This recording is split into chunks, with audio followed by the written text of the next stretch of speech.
Good evening, everyone. On behalf of Medplus Health Services Limited, we thank you for taking out the time and joining us today. We welcome you to the virtual brokers and analysts meet on the announcement of the company's forthcoming IPO. Before we begin, I would like to introduce the management and other distinguished guests who would be addressing today's gathering. From the company we have with us, on the right of your screen, Mr. Gangadi Madhukar Reddy, Managing Director and Chief Executive Officer. And to the left of your screen, we have Mr. Hemant Kundavaram, Chief Financial Officer. Representing the BRLMs, we have Mr. Ashutosh Prajapati, Director Investment Banking at Edelweiss Financial Services Limited. Mr. Devesh Pandey, Director Investment Banking at Credit Suisse Securities India Private Limited.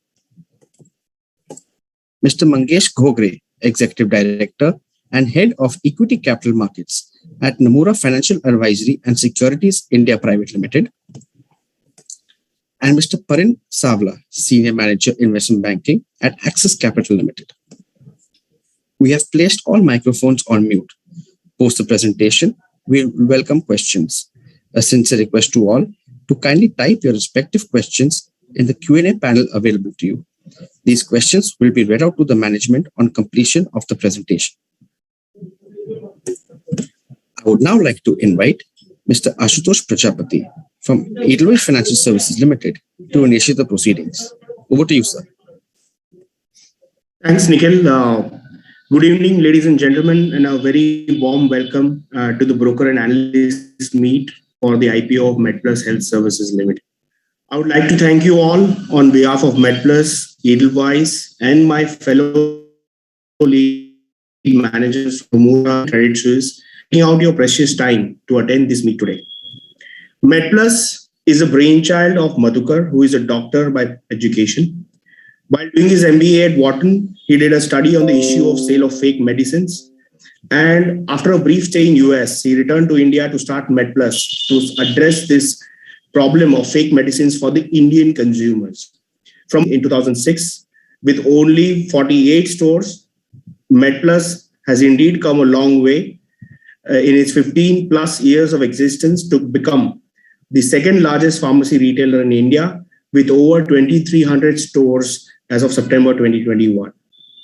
Medplus brand has a very strong consumer recall and a track record of offering wide range of products, including pharmaceutical and wellness products, as well as FMCG goods, ensuring higher fill rates for customers.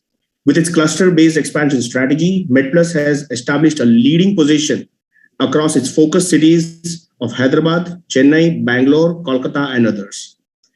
It has also emerged as a thought leader in the sector as the first company to offer Omnichannel services to consumers in 2015, as customers can either visit the stores or access its offerings online through website or mobile application.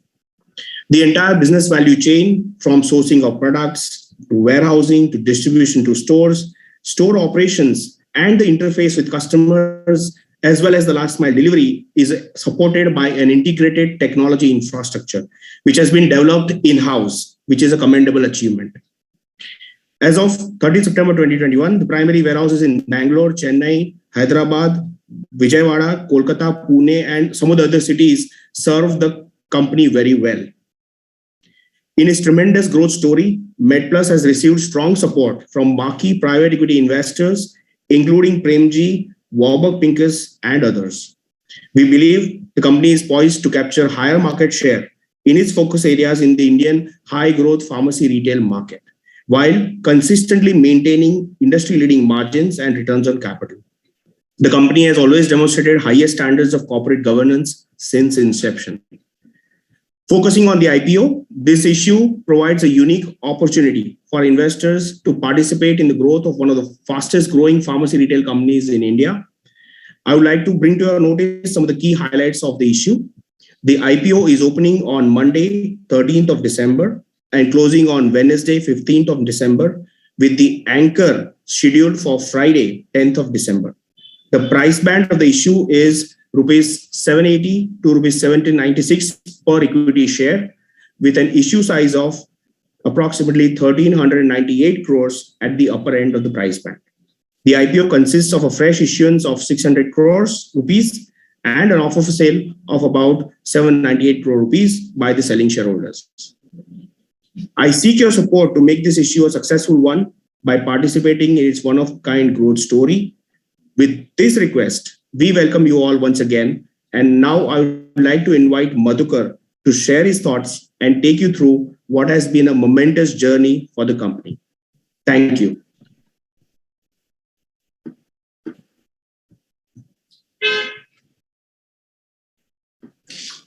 Great.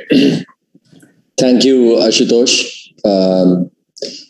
Thank you, ladies and gentlemen, for being with us today. Before I start the presentation, let me just give you a brief introduction. I am a doctor by education, graduated in 1991, and I was not really keen on carrying on in the profession of medicine, so I ended up actually doing several small businesses before going to US in the end of 1998. I was part of a small information systems company based out of Bay Area. And from there, I moved to Sioux Falls, South Dakota in 2001, moved to Philadelphia to start my MBA program at the Wharton School from 2003 to 2005. Towards the end of my stay out there, I came across something which said, one of my studies out there, that said that 30% of all fake drugs in the world are made in India. That got me thinking about a company whose main USP could be of selling genuine medicines and all. So I wrote that business plan in my fourth semester, came out of school, raised $500,000 from friends and family, and came back to India in September 2005. We started in Hyderabad, my hometown, with 47 stores, and then since then attracted both venture capital and private equity investments over the years to finally go to something like 2,300 stores as of today. The journey has, obviously been a tough one, but very productive for us. Let me actually take you through what I think will be the future for us going forward. I'll just now quickly jump to the presentation. The presentation itself, I'm not going to go through every single slide out there. I'm just going to touch on the highlights out there and all. And I will try to keep it as brief as possible so that that will give us all enough time to take the Q&A.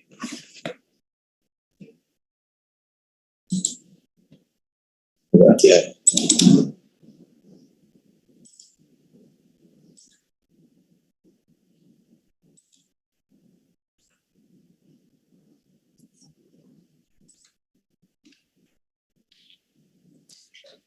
So as you all know, India is a fantastic retail market, and pharmacy happens to be one of the more attractive ones in the overall retail market out there.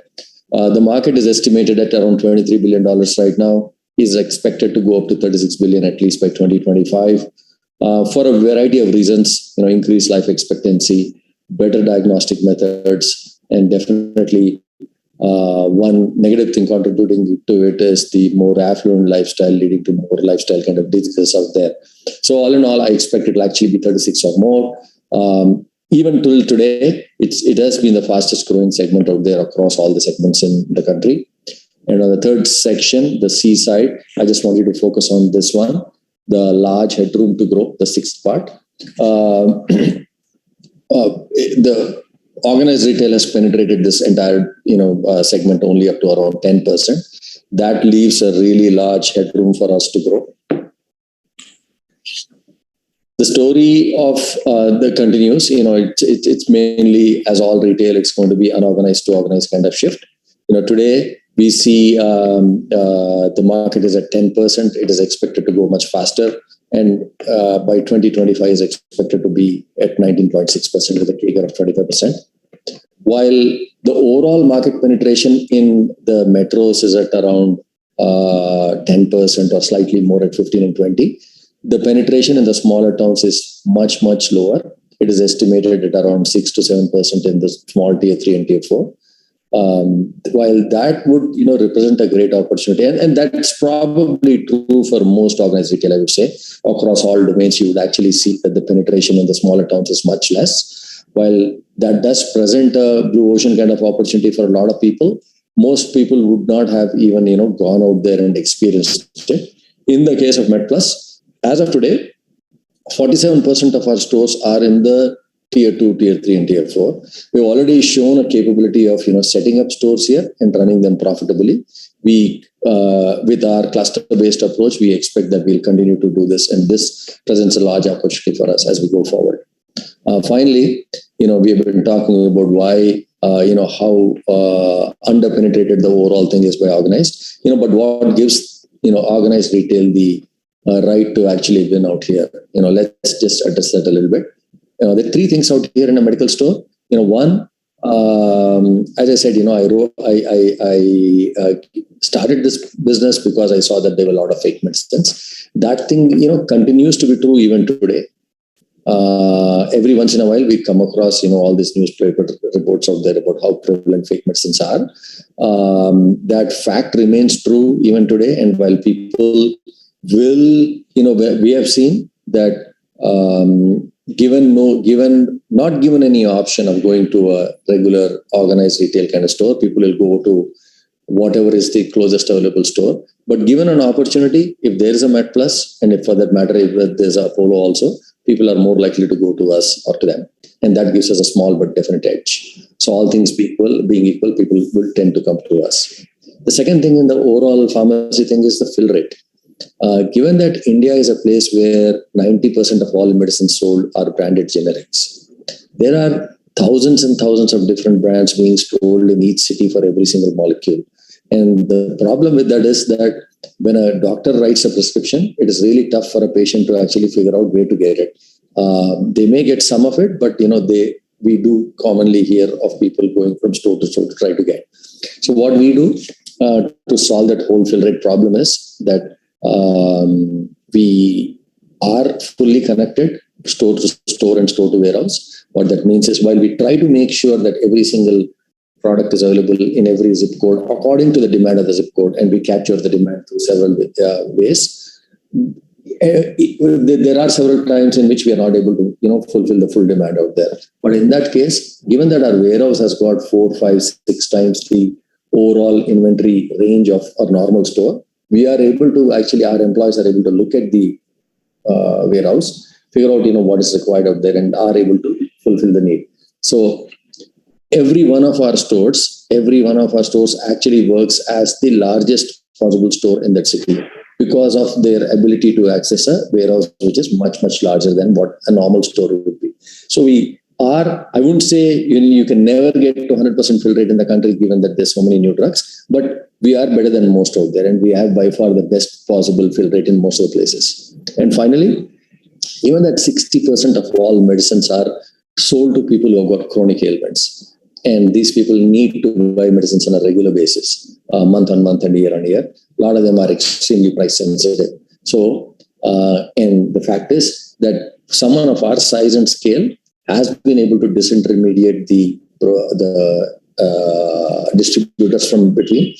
And our scale allows us to actually buy at a cost which is much better than most distributors also. All distributors are not created equal. If there is a certain amount of discount for buying 10 cartons, there's certainly a higher discount for buying 150 cartons. Not huge, but significant. So we are able to get the benefit of the higher volume discounts, the fact that we ourselves are distributors, the fact that we are able to share with a lot of the companies data on what is selling where. And we're also able to get access, get benefit of the private labels which you sell. We'll talk more about that as we go forward.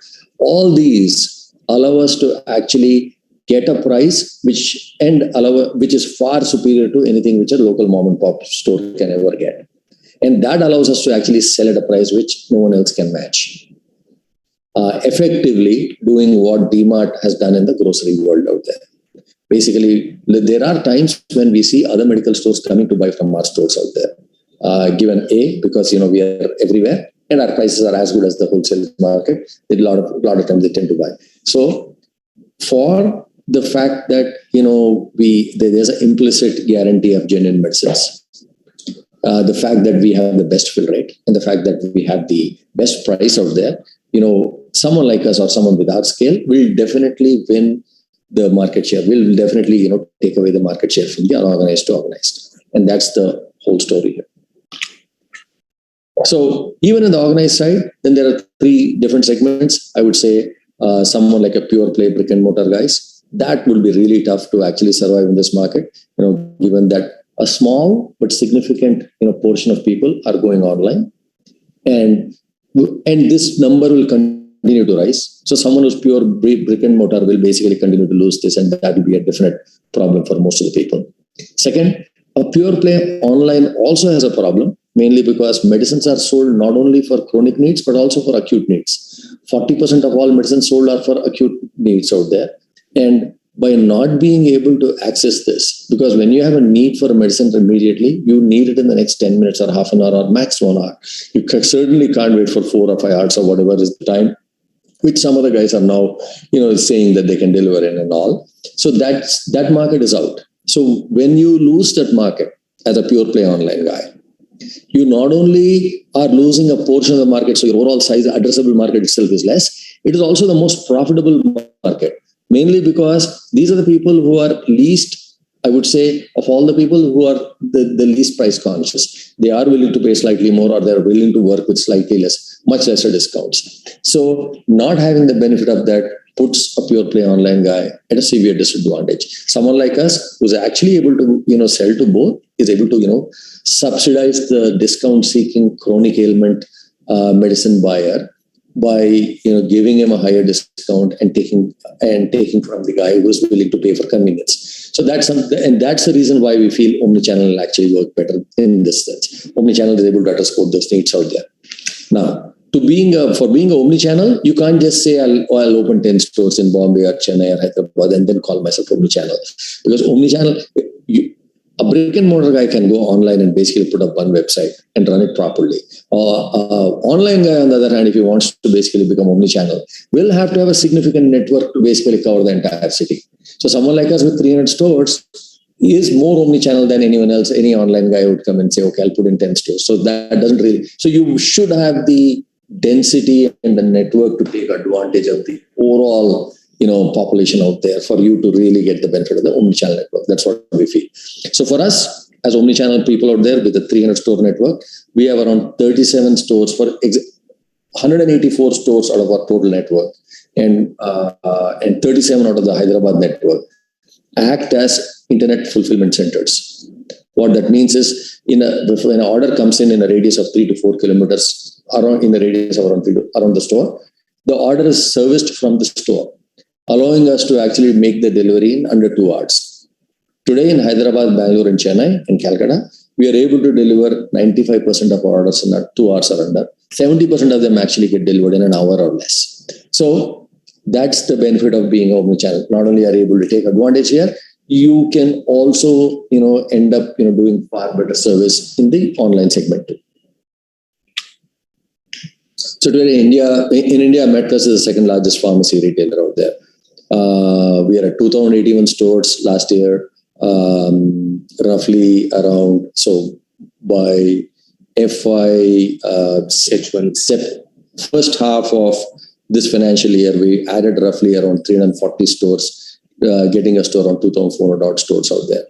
While we are number 2 overall, we're actually number 1 in the places where we follow a cluster-based approach. So we're number 1 in Bangalore, number 1 in Chennai, and by now we are number 1 in Calcutta too. Hyderabad, is where we are. We're close number 2. So in the markets in which we are there, in the really dense markets, we basically make it count. We have the best market share. So back in 2006, when I started our first stores, about 2005 when I came back to India, there were at least 15 other chains across the country, including several in Delhi, several in Bombay and all. But today they're just around 3. There's none really of any major size. And the reason why we have succeeded and why most of them actually have failed is mainly because of these 1 or 2 reasons out there. The first one, of course, is following a good cluster-based expansion strategy. Second, consistently delivering to the customer on the things which he really looks for. So as I talked about those 2 or 3 things, guarantee of genuine medicine, but that alone is not enough. Fill rate, and more importantly, the discounts. And finally, because of the density, because of the fact that we are backed by technology, we were able to take advantage of the online thing. The minute it came on, it became legal. So we started our Omnichannel thing in 2015. I'll talk to you more about these reasons why we succeeded. So the benefits of a cluster-based strategy, I don't really need to explain too much. High brand visibility, scale benefits in almost everything you do, including, your purchasing, recruitment, building out the store itself is actually done at scale. So that also brings down the cost. So we are able to do all this when we started our first 47 stores in Hyderabad. So we have followed that model, set up a store, set up a warehouse, set up as many stores as possible around that. And then once that is stabilized and profitable, then go down to the tier 2, tier 3, tier 4 towns of that state. And then and as you go to the tier 2 of this state, you also basically go and seed one more state, one more big city with one more, warehouse, and then again start the same process out there. So that's what we did. We started in Telangana and Andhra Pradesh first, back in the day when both states were together. And today we have 701 stores in those states. Started in Bangalore after we had stabilized Hyderabad and before we went to the tier 2 of AP Telangana. And those states were at 546. And similarly, then we went to Chennai after we stabilized Bangalore, 475 and so on. And that's the model we intend following. Go into cities where there is density, set up, make it profitable and go forward. Again, as I said, we focused on the things which are really important to the customers. A, genuine medicines, B, discounts. With that scale, we're able to achieve a 20% discount and a very high fill rate. And finally, when online came on board, we are able to give delivery and everything else within 2 hours. And that's what, continues to make us more successful. On the omnichannel side, and when I say omnichannel, I mean orders which are coming through the online side, either through our app or through the website, not on telephone and not on phone, and not through WhatsApp or anything like that. These are orders which are unassisted and coming through the customer directly. 9% of our sales now comes from this. This is a number which has remained or has actually grown at the rate at which the country has actually digitized, I would say. We started in 2015. We have supplied only in the areas in which we are present right now. And we do it profitably. We give industry leading discount, but then we don't really give too much in promotional discounts and everything else. We charge a small fee. We make sure that it is all profitable for us. And while the 9% may look like it's a little small, it is on par, if not slightly better than some of the pure play online guys, some of the smaller pure play online guys, I would say. For us, as long as we continue to deliver in the fastest time and as long as our discount actually matches, if not beats the other online guys, we are happy growing at the rate at which the country basically becomes digital. So a lot of what we have achieved over the years has been through technology. We actually had as one of our first hires as Chief Technology Officer, who set up on day one a complete network. The point of sale, the warehouse, and everything else was all interconnected to internet. All my stores were online on day one. So when customers walked into our stores to ask for a product, and if we didn't have it, we could immediately look at the inventory at the warehouse and then fetch it for them. So that's what allowed us to actually have the highest possible fill rate with the minimal kind of inventory at the store. And to this day, we continue. We have our own team, and everything which is developed is in-house today. So everything works on Java, MySQL, and Linux, all open source. On nothing we actually end up paying any money to any of the software companies. And what that means is not just the savings of money out there, but it also means it gives us a lot of freedom to move around, at the pace at which we want to. We have seen in the past that so for us, that gives us a lot of flexibility, whether it's a click and pick order, whether it's, running some app for making sure that, customers are able to, check out our inventory without really having to come into the store and all. Everything has, worked well for us because we have, had our own team out there to manage it. Today, almost everything in the company, whether it is the algorithm which automatically sets the assortment, range and depth in every single store, and this happens on a regular monthly basis. We take the inputs of all the things coming into the store to figure out what the right inventory should be. to automatically replenishing it every day from the warehouse, making sure that all our warehouses are tech-enabled. It basically means all the picking and packing and everything else is enabled through apps and all which our employees use out there. To even figuring out, where is our next store coming up? How is it actually coming into our system? How are we tracking the build out of the store and all? Everything is actually done through apps which are built by us. So for us, that will remain a key part of our overall strategy, investing more and more in technology. Not only have we done it here, we've also actually done it in the hardware side. I mean, this is the easier part, I would say, where almost anyone who's got any kind of software this thing should be able to do. For us, though, what we have managed to do is, across our over 2,300 stores, every day, roughly around 250,000 to 300,000 products end up getting sent to all our stores. And these are picked up by delivery by pickers who pick and pack. 900 to 1,000 people work on this. And since this is extremely time consuming at our own thing, and it is also pretty expensive, we started looking at technology to figure out how to actually get this done through automation. So we looked at everything out there, couldn't find anything which is comparable. We ended up actually making something ourselves. And so today in Hyderabad, more than 50% of all the tablets which are sent out to all the stores are sent through our own automated warehouse management system, the proprietary system. And now we're looking to basically expand it across all the products and all the 8 warehouses. We expect to do it in the next, 1.5 year or so. And we expect it'll cost us roughly around 30 crores to get it done. But that will be a big way for us to actually scale up rapidly. Not to mention the, savings in cost, which could easily amount to anywhere from 50 basis points to 75 basis points. So for us, I don't want to go on about this whole, thing, but just want us to focus only on the B section of the slide.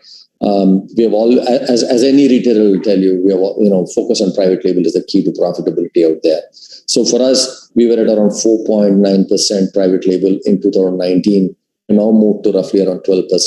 We expect to actually continue to grow this out there. Given the fact that India has got somewhere between actually close to 90% of all medicines sold in the country are without any kind of intellectual property protection. They are branded generics. We could potentially have a private label product for almost every one of them. We have now private label for around 52 to roughly around 60% of the products. We have a private label out there. Roughly around 500 to 600 odd medicines at any point of time are made for us by contract manufacturers.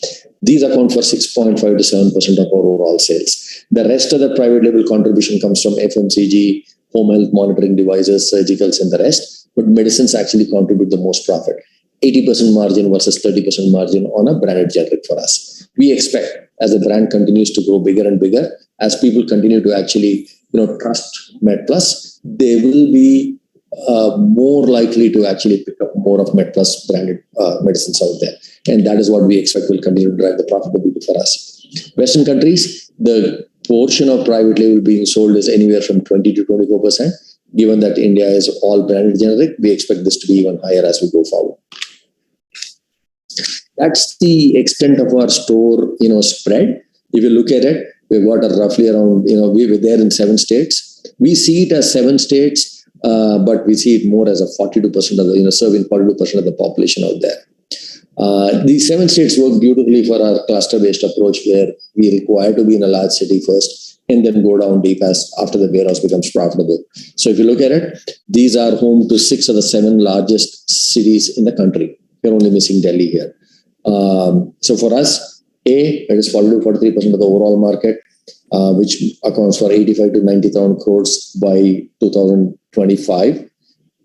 For us to basically, aim for less than 15 to 20 would be a loss, I would say, would be a failure if you were to basically go less than that. So our goal is to actually get to that number, and we'll get to that number by growing profitably into the tier 2, tier 3, tier 4, tier 5, while continuing to maintain our position of strength in the tier 1. We could also, look at Kerala, which was closed to organized retail for a long time, mainly because they were saying that no single operator could have more than 1 store. So right now it is open, and we expect to actually start entering Kerala out there, along with perhaps at some point of time with Pro.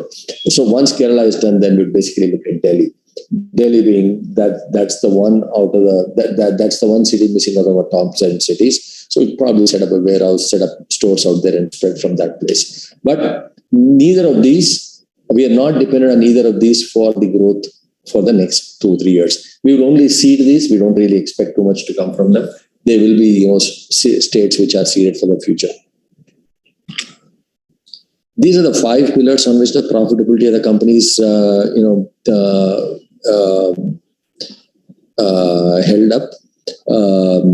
If you look at it, the first one is growth in the existing clusters. As I said, 6 to 7% of tier 3, tier 4 is only has these right now, has penetration by organized retail, and that presents a golden opportunity for us to continue to expand.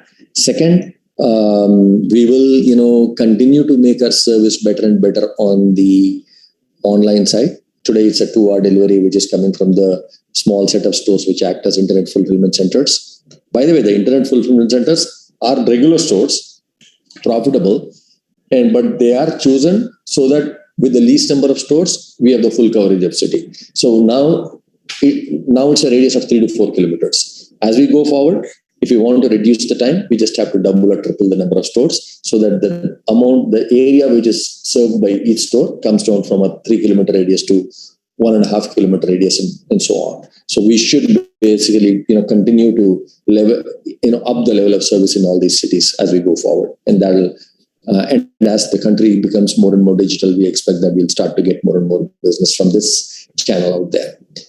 And then the increased share of private label, as I said, we were at 4.5, not 4.9 in 2019. We've grown significantly right now. So the goal is to continue to grow. Every 1 single percentage of private label increases our overall margin by 0.5%.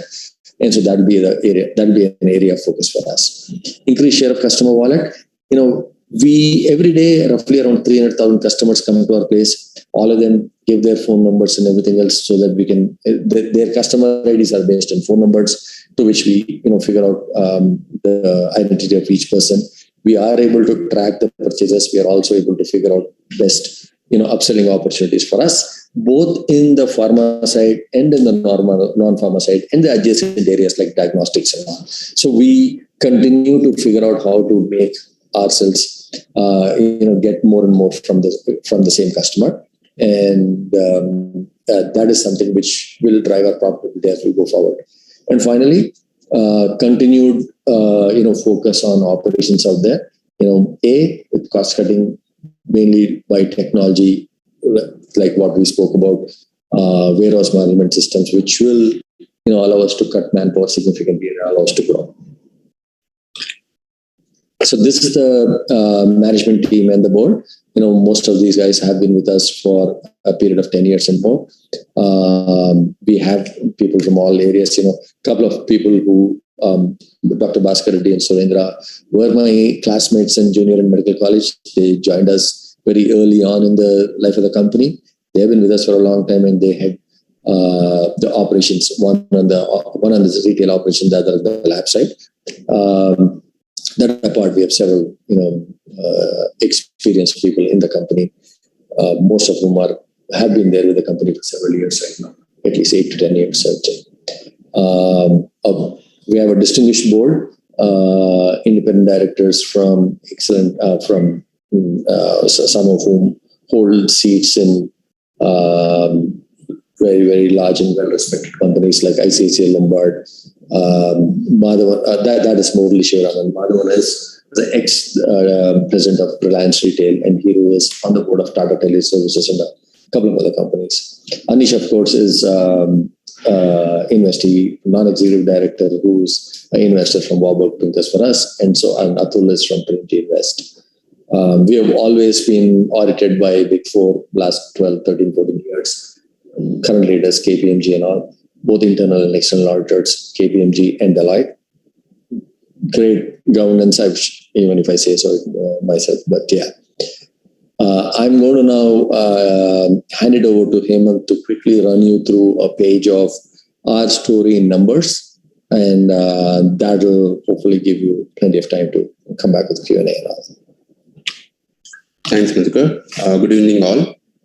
Most of these numbers have been already touched upon, but let me summarize a quick snapshot on this slide.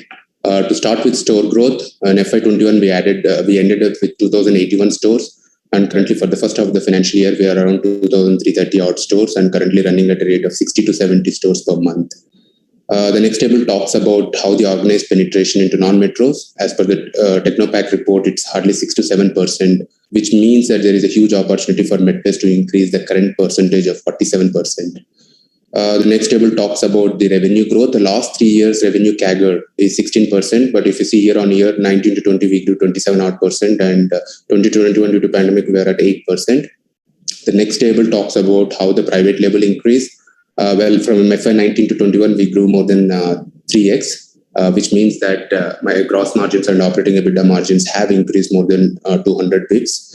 Also helped to clock operating EBITDA CAGR for last 3 years in absolute terms at 63%. The below table talks about the net cash positive, which we turned in FY20, and currently for the first half of the financial year, we are still cash positive. The operating ROC at the corporate level is 27% in FY21, predominantly due to higher operating EBITDA margins, and of course, we are less capital intensive. One of the strengths for Medplus is healthy store level economics. To start with, SSSG is one of the important metrics where SSSG means same store sales growth, which means in the current metrics, we were talking about 4 years as a period. Like for example, FY21, till the stores have opened till FY17, all those stores, how the revenue has increased year on year. So based on that, the FY19 to 21 compounded average SSSG is 8%. And sales per store is 16 million INR, which is more than Apollo's 14 million INR. While we are at 27% at operating ROC at a corporate level, if you see at store level for mature stores, it's more than 60%. In addition to this, a couple of other important metrics like break-even, we are reaching, 75% of our stores are reaching break-even in less than 6 months. And whatever the investment that we are making in terms of payback period is less than 3 years. So these are a few of the important metrics. Open for questions. Thank you. Thank you so much, sir. We'll now open the floor for the Q&A session. While we have already received some questions, and we'll be taking those questions first. A sincere reminder and request to all to kindly type your respective questions in the Q&A panel available to you. In the interest of time, we'll avoid taking repetitive questions. Thank you so much. Sir, coming to the first question, how do you actually manage inventory from the local store to e-commerce customers, as that requires an entire set of inventory to be stored at the local stores? So how do you manage that? So when a customer in a city like Hyderabad or Bangalore, a cities in which we have got the 2-hour delivery actually places an order, he, based on this location, sees the inventory or he sees the full inventory. He sees the inventory of the local store and he sees a superset of that inventory and the warehouse inventory. So based on how he places, based on what he asks for, if all the products which he has asked for are present in the store in which is there in his neighborhood, the local internet fulfillment center, then everything is then delivered to him within 2 hours. And that's a normal store which is doing normal sales right through. There's live inventory feed into the internet out there, so that when he's seeing it, he's seeing the inventory which is available for him at that point of time. If there is some product which is not available, then that shifts to the warehouse, and from where he gets a message saying that, okay, out of the 10 things you've asked for, 7 of them are available right now, delivered in 2 hours or under, and 3 are available tomorrow. And if you want, I can deliver all 10 tomorrow. So customer has an option. If it's not really urgent for him, he could just say that deliver all 10 tomorrow. But if he requires some of those 7 right then and there, he says, okay, deliver twice. That's a split order. And at the store level, the way we treat it is, there's a customer who walks into the store with a prescription.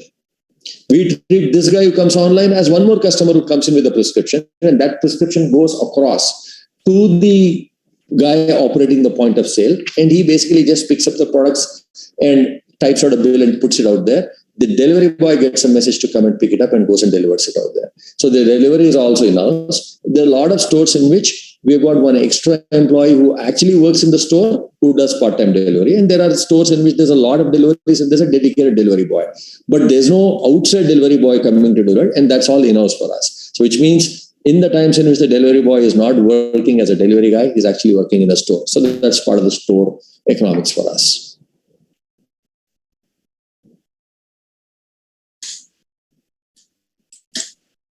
Thank you, sir. That actually takes us to the next question. That is, how much time do you take to deliver the medicine from the warehouse to the store? And is it viable for just one or two medicines if required? So whatever is available in the hub or in the internet fulfillment center, which is delivered in a 3-kilometer radius, only that is delivered on that day. Whatever else is delivered next day from the warehouse to the store and from the store to the customer. So we have an everyday delivery from the warehouse to the store. So all stores are replenished for their inventory every single day. So along with the store's daily requirement, these internet orders also come out in a separate box, and these guys takes it out and delivers it out there. Given that it is no longer in the 2-hour window, the delivery boy, when he's going around into that area, goes and delivers it. So it's a next day delivery, and it is not done. It is not done order by order, and it's certainly not done warehouse to the customer directly. So for us, there's no extra cost in delivering it from the warehouse to the store. Thank you, sir. Sir, are all the stores owned by the company, or do we work on a franchise-based model as well? And if we do work on a franchise-based model as well, could you please share some light on the revenue share? All the stores, or at least a majority of the stores today, out of the 2,340, I think around 65 to 66 stores are owned by franchisees. And these are only in small tier 3 and tier 4 towns, where when we initially had a little bit of scarcity of capital, we set them up. We don't think that's a model which really works very well, because this is a business in which the margins are extremely low, and you really don't want two people to share into that margin. I'd rather, our appetite for margin is more on a small percentage, large volumes thing. Our entrepreneur's appetite is more for a lot of money in one store. So in that 5%, it's really difficult to satisfy two different people out there. And hence, that also, give me a little this thing into why some of these, third-party delivery, I take the order online and I ask you to deliver it, why we think those orders will not work. We can go into that later. Thank you, sir. So what is the average markdown you provide on the MRP to consumers? So it's a tiered approach for us. Below 200, there's no discount at all. And from 200 to 1,000, it's a 10% discount on medicines and 5% on general goods. And above 1,000, it's a 20% discount on general goods and 5% continues on general goods. So our thing is, most people who end up actually being price sensitive are the guys whose, ticket size is fairly large. They end up actually buying more than 1,000 rupees a month. So they are all eligible for the 2,000 rupee, for the 20% discount. Thank you, sir. And so post-COVID, how do you expect the sales growth and the walk-ins at the store level?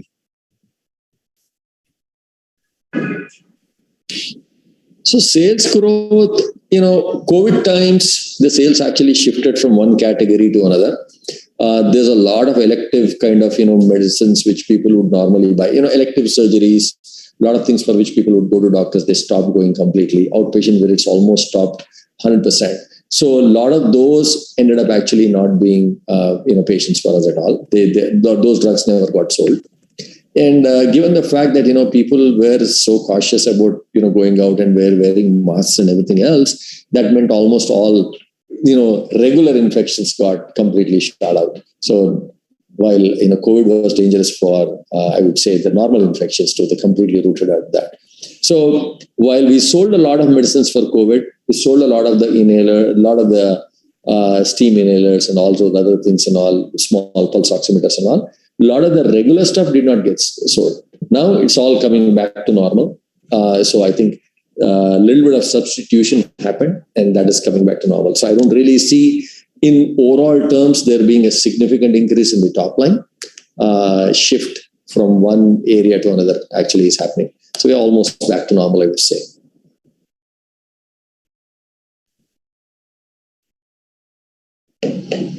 So what are the challenges in expanding to all metros and semi-metros in scalable manner?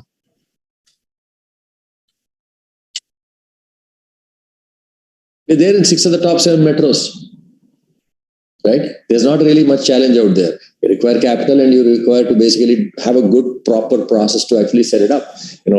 As I said, when I started the business, there were at least 15 other guys, all of whom have basically now shut down more or less. You need a proper platform, definitely great SOPs, and patience to basically set this up. So that is something which we have, managed to do, and we are now ready to basically really explode, I would say.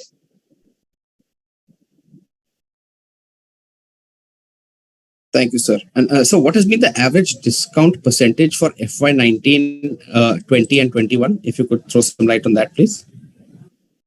So the average discounts for us have always ranged between 15 to 16% overall. And our average margins have been roughly around 19% after the discounts. And these have been moving up because of private label. The composition of private label in FY19, 2021 has actually moved up significantly. So the big driver for us is, every 1% of private label, substitution increases our overall margin by 0.5%.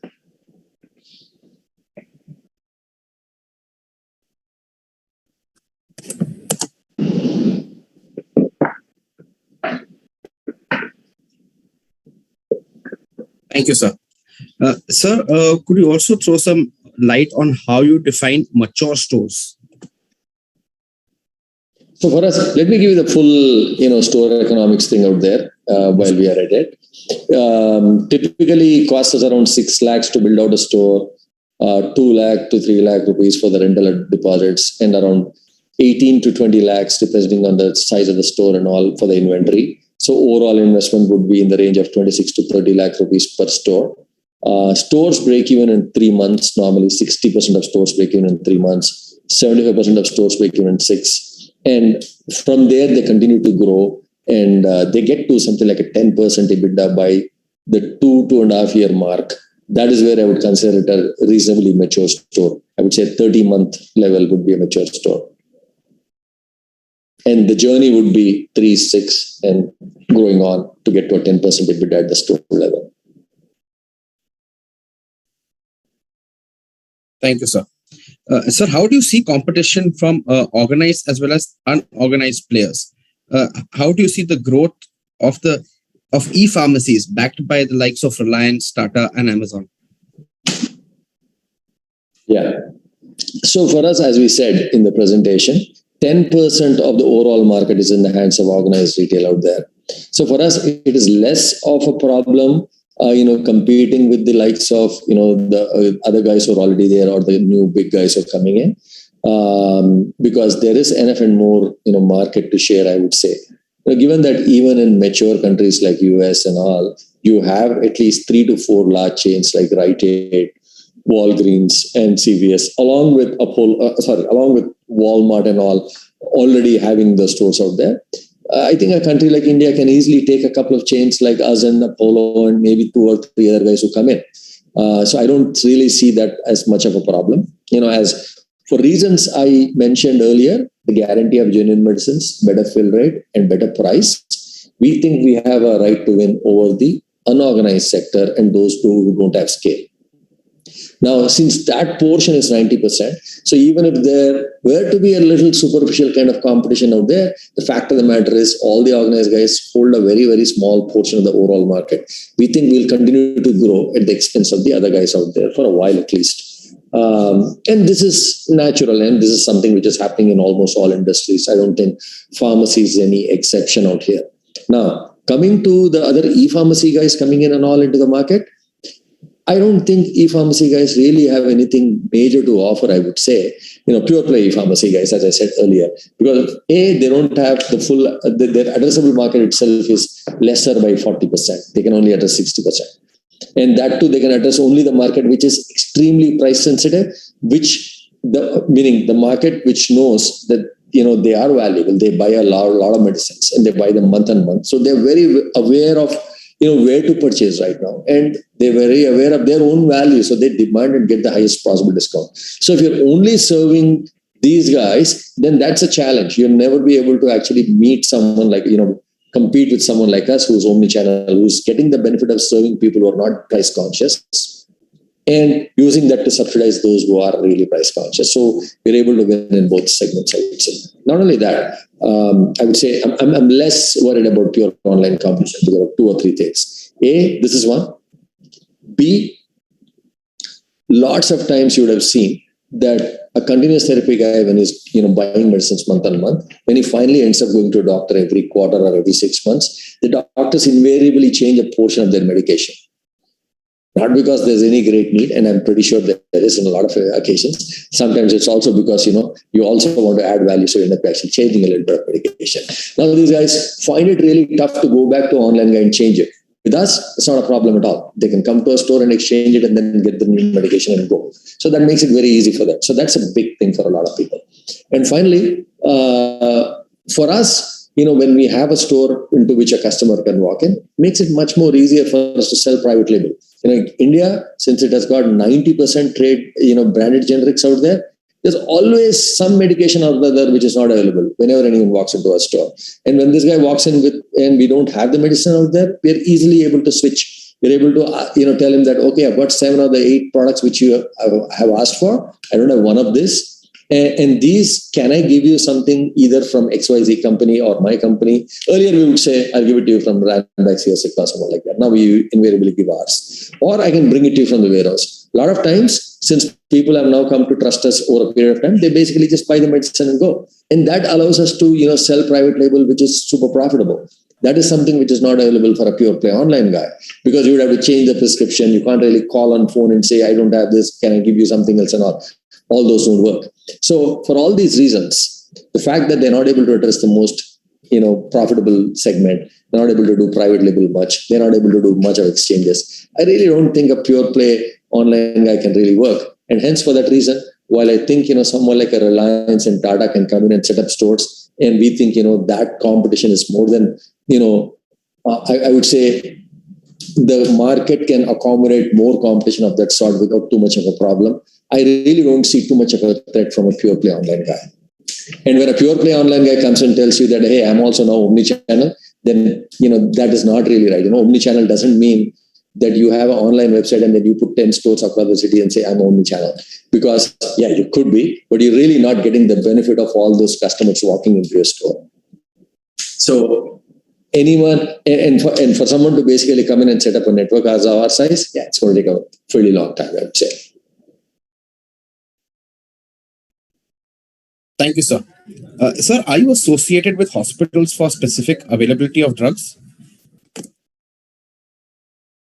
No, actually, we have a separate section which sets up, pharmacies in hospitals. But it's a very small portion of our business. That is not something on which we are really focusing on, because receivables from a hospital are extremely tough. We sell everything. We take stuff on credit. We have a payable time, but our receivables are almost zero. So we like business, doing business that way. This is already a capital intensive business. The last thing we want is to basically go and fund some hospital for its inventory. So we really don't get into that business at all, too much. But are we associated with a hospital no, there's no real need for us to work with a hospital to buy any medication. We just buy it directly. Thank you, sir. Sir, there was a profitability waterfall mentioned in your presentation on slide 8. Could you take us through that, please?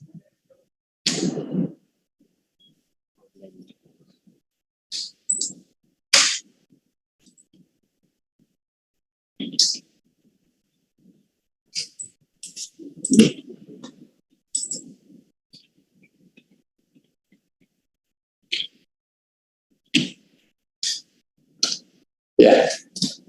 So what would you like to know here? So for us, anyway, this is for typical unit economics of an online player. This is not for us. So where e-commerce guy basically ends up at, I would say, roughly around minus 31 if you take 23% as marketing cost and returns and everything else. We basically have none of these costs. We have none of these costs. and our contribution margin, basically, actually our fulfillment, none of these are actually honestly relevant to us. Would you want us to take you through my, indicative economics for a store, or do you want to see this chart? This is not for us. So if you could kindly take us through your unique economics once more, please. Sure. So for us, let me just walk you through it. This is not a relevant number for us. Let me walk you through my store economics out there. A typical store, this thing for us is, we have roughly around 19% to 20% gross margin after giving around 16% discount to customers. The 16% discount typically is 50 to 60% of all customers buy at are buying above 1,000, and so they are getting 20% discount. 30% of customers buy between 200 and 1,000 and get 10% discount, and below that 10% people buy with no discount at all. So the overall discount basically lands at anywhere between 15 to 16 depending on what they're buying, depending on a particular store. Average margin at the store level is between 19 to 20. The average store basically does around 50,000 rupees per day per store. So 15 lakh rupees per month. At a 15 lakh rupees per month, at 19% margin, we make roughly around 2,85,000 rupees per store per month. And out of this, the average rent across the company is today around 2.5%. So possibly, be renting around 37,500 rupees at the rent. And the staff salary is typically around 75 to 80,000. So that makes it 1,17,000. 20,000 rupees goes towards the staff cost, towards other costs, which are internet, electricity, and stationery and all other costs out there. So roughly around 1,37,000 to 1,40,000. 37,000, 80,000, 20,000, 1,37,000 to 1,40,000 goes towards the cost of running the store. So at the store level, we are left with roughly around 9.5 to 10% margin, out of which 2% is corporate cost and 3% is warehousing cost. So we're left with a final EBITDA of around 5% at the company level.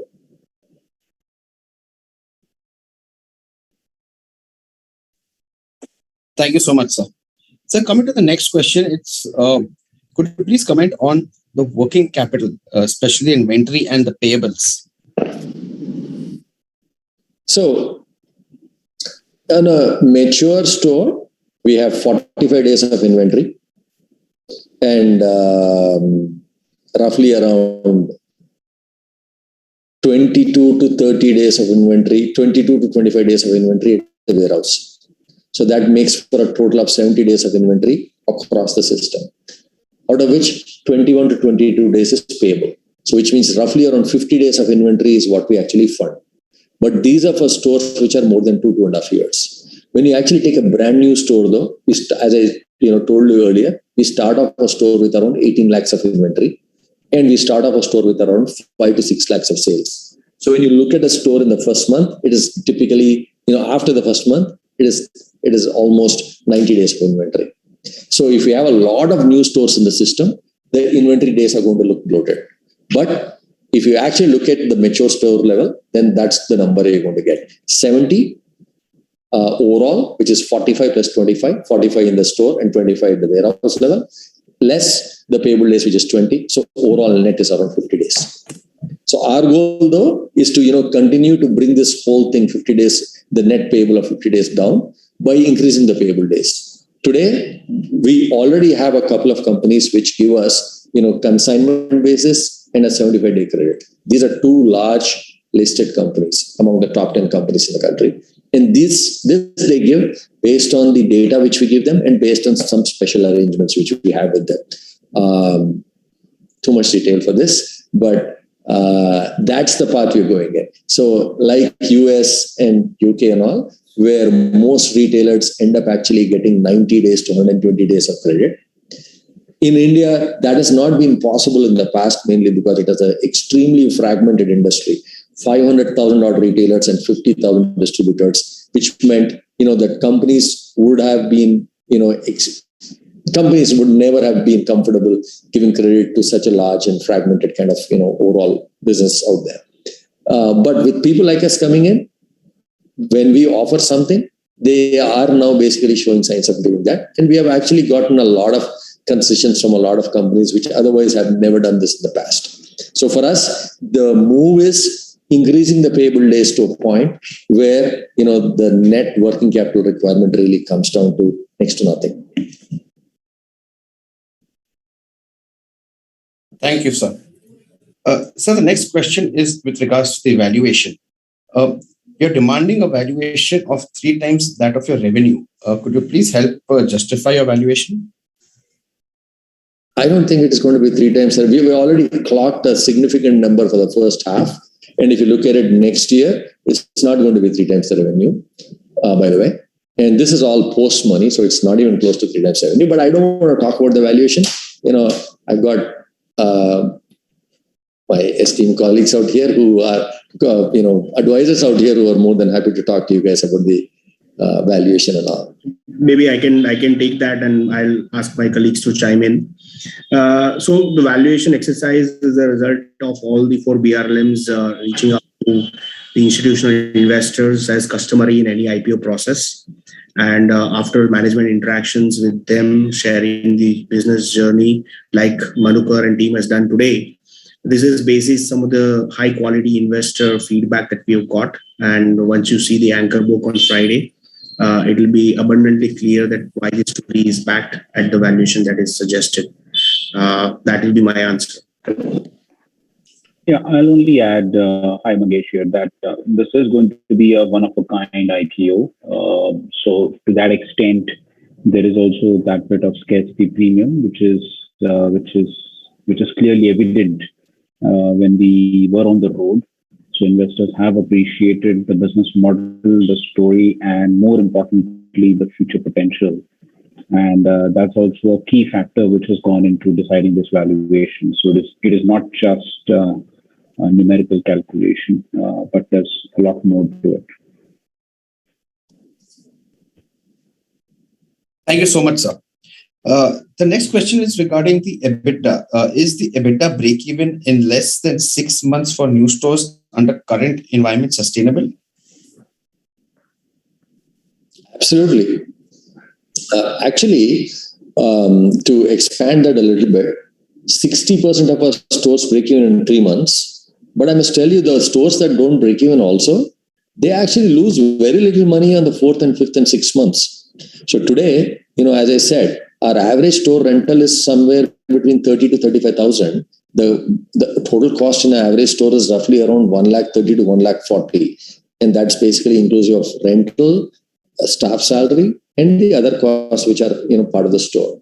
Now, our stores typically start at 5 lakhs to 6 lakh rupees per month in the first month, and at a 19% margin, they're already making 95,000 to 1,14,000. So if they're losing money, they're losing anywhere between 20 to 30,000 in the first month, and that rapidly goes down by 3rd month. That store number, that number comes up to 5 to 6 to 7 lakhs by 3rd month. So while I have to tell you that only 60% of the stores break even in 3 months. Most of the others, even if they lose a little bit, they're losing very, very little money. So number has not changed. And the attractiveness of the business as far as break-even is concerned has also not really changed even today. And why should it change, honestly? Things are only better.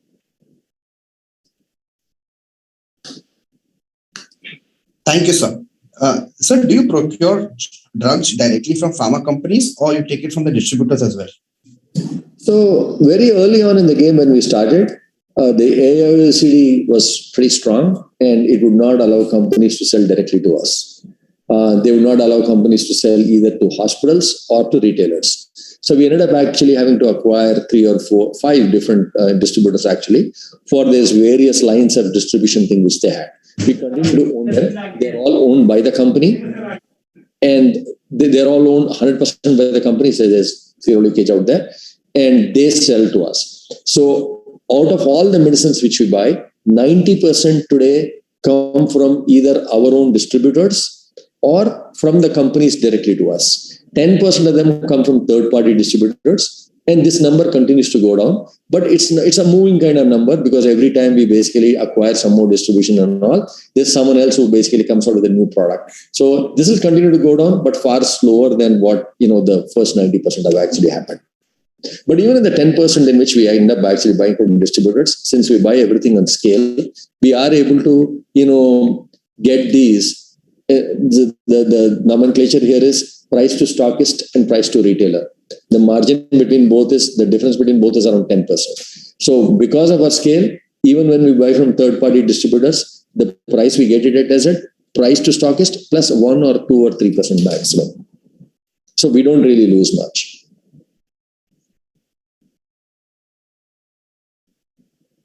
Thank you, sir. Sir, your profits remained stagnant in FY20 and FY19, but they jumped in FY21 and the first half of FY22. Could you throw some light on this? So FY19,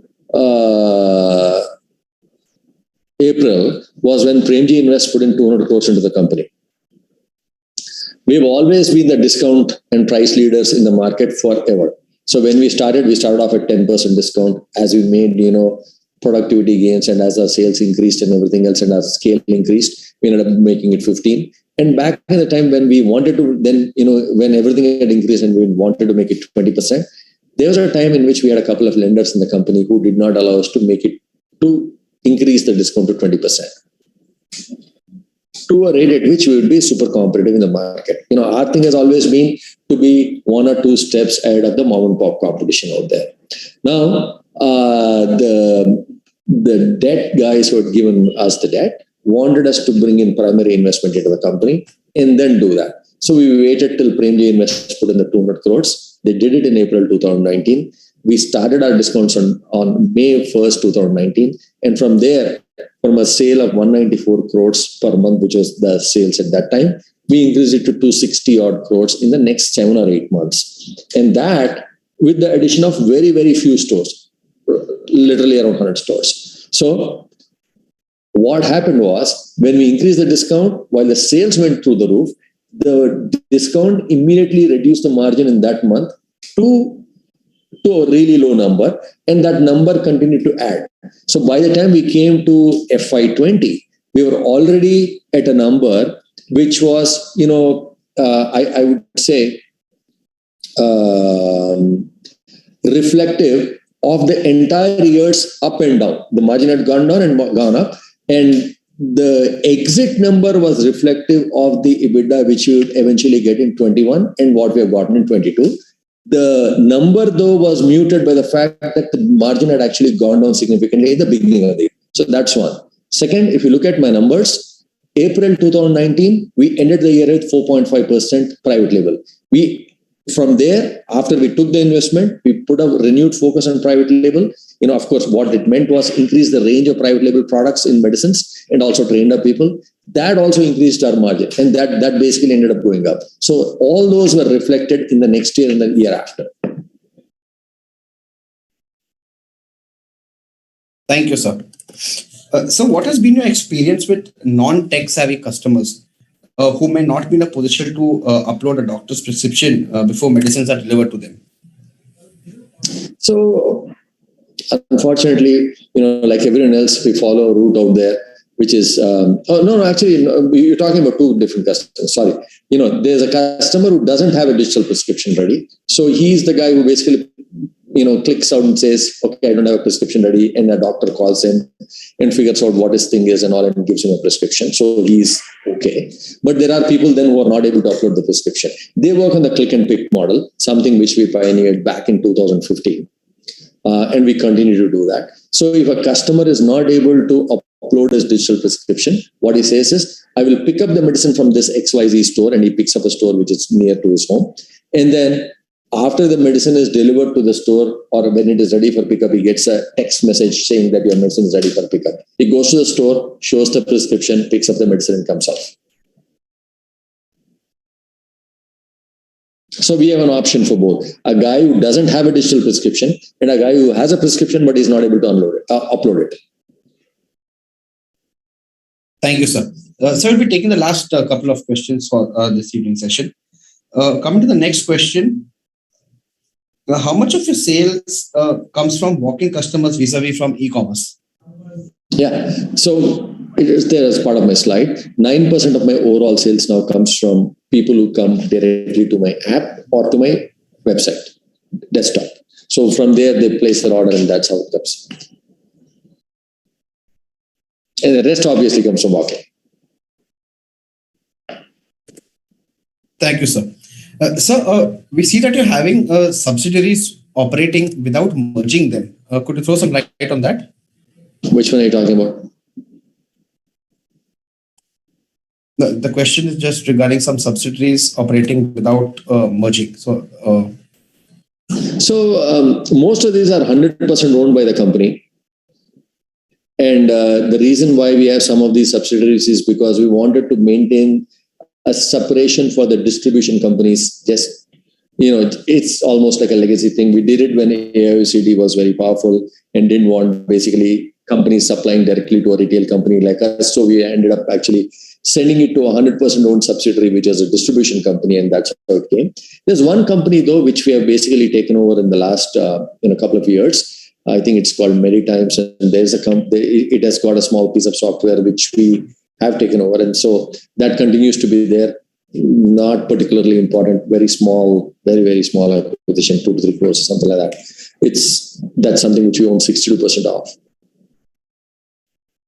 Otherwise, all the companies are 100% owned by the parent holdco. Medplus is the company which is going IPO, and everything else is 100% owned by us. Thank you, sir.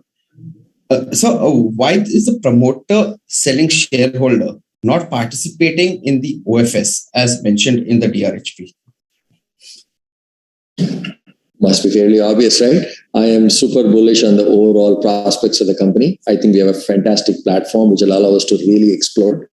For the first 13 years of our existence, we had raised only 234 crores, but we went from 0 to 2,000 crores with a profit of 70. We took in 200 crores in 2019, and we moved the company from that number, which is around 60, 70 crore EBITDA, to close to 200 crore EBITDA kind of thing right now. So we are seeing, obviously, capital has benefited us hugely. And now for the first time, we are raising a significant amount of capital. And I would very much like to partake in the overall, the growth and success which we will, see as we go forward with this capital. So I'm not selling because I don't think the price is right. Okay. You get it. No, I think investors should draw a lot of comfort from the fact that Madhukar is going to be retaining his stake and actually wants to see the upside along with the incoming as well as the existing investors. So this is, from his perspective as well as from investors' perspective, this is an important point. The decision he has made is quite indicative of his conviction in the company's story. Thank you so much, sir. With that, we come to the end of the Q&A session for this evening. I would now like to call upon Mr. Devesh Pandey from Credit Suisse Securities India Private Limited to kindly give the vote of thanks. Over to you, sir. Thanks, Nikhil. And good evening, everyone. On behalf of all the BRLMs, I wish to congratulate Madhukar on creating one of India's largest consumer retail success stories. Medplus is India's second largest retail pharmacy and very strongly positioned for growth. Madhukar spoke about the large growth opportunity given a few key factors, right? 1, very low organized penetration in this sector, and 2, continued high unorganized to organized market share conversion. Having said that, in a healthcare delivery market like India, where the consistency of customer experience is not always guaranteed, Medplus's strong operations offer consistent experience to the customers and delivers what customers value most: availability, discounts, and the omnichannel experience.